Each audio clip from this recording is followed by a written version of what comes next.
দেশবাসী দেখেছে এবং গণমাধ্যমের সূত্রে সারা বিশ্ববাসী দেখেছে 2013 সালের 5ই মে শাপলা চত্বর সহ আশপাশ এলাকার হৃদয় বিদারক ভয়ঙ্কর মর্মান্তিক দৃশ্যগুলো, যে দৃশ্য সারা পৃথিবীর বিবেকবান মানুষকে কাঁদিয়েছে। সারা পৃথিবীর মানুষ, বাংলাদেশের সকল নাগরিক তারা ভয়ঙ্কর সেই দৃশ্য অবলোকন করেছে, কিভাবে মিডিয়াকে পর্যন্ত সেখান থেকে অপসারণ করে এবং ইলেকট্রিসিটি বন্ধ করে যে ভয়াবহ নারকীয় হত্যাযজ্ঞ চালানো হয়েছে।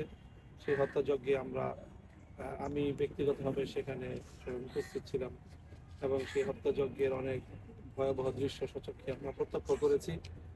এবং আজ প্রায় 11-12 বছর, এক যুগ ধরে আমরা সেই দুঃসহ স্মৃতি বয়ে বেড়াচ্ছি।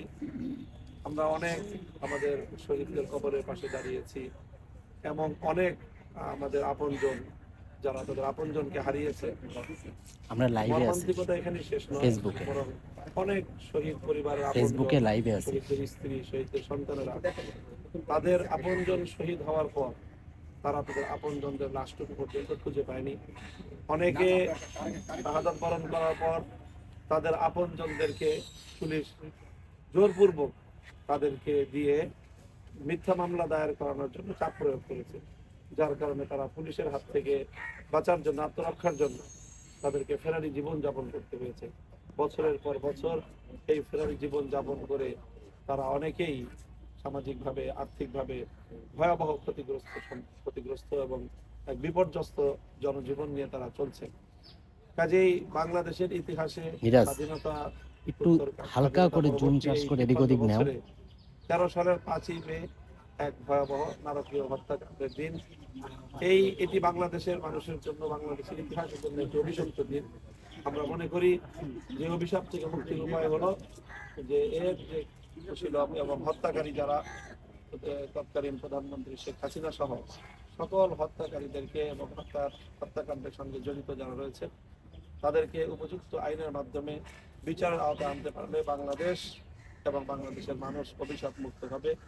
সেই অভিপ্রায় এবং সেই দাবি নিয়ে আমরা আন্তর্জাতিক অপরাধ ট্রাইব্যুনালের প্রসিকিউশনের কাছে এসেছি। আমরা আবেদন করেছি। আমরা আশা করি যে তারা তদন্তপূর্বক যে মামলার পরিপূর্ণ সকল এই যে আলামত, এভিডেন্স তারা সংগ্রহ করে যথাযথভাবে তারা মামলা দায়ের করবেন। আমাদের কাছে এই মামলার পর্যাপ্ত তথ্য রয়েছে। সেই তথ্য আমরা সময়ে সময়ে যখন প্রয়োজন হবে প্রসিকিউশনের, তারা আমাদের কাছে চাইলে আমরা সকল ধরনের তথ্য ইনশাআল্লাহ তাদেরকে সরবরাহ করব, সার্বিক সহযোগিতা করবো। আমরা দেশবাসী সেদিনের হতাহত সম্পর্কে আসলে যদি একটু জানাতেন, কতজন মারা গেছে, সেদিনের হতাহতের তালিকা ইতিমধ্যে অনেকগুলো সংস্থা তারা যার যার মতো করে এই অনুসন্ধান চালিয়ে রিপোর্ট পেশ করেছে এবং শহীদদের স্পেসিফিক নাম এবং তাদের অ্যাড্রেস সহ তারা মিডিয়াতে প্রোভাইড করেছে। হেফাজতে ইসলামের পক্ষ থেকেও শহীদদের তালিকা রয়েছে এবং হতাহতদের, ক্ষতিগ্রস্তদের সুনির্দিষ্ট তথ্য আমাদের কাছে রয়েছে।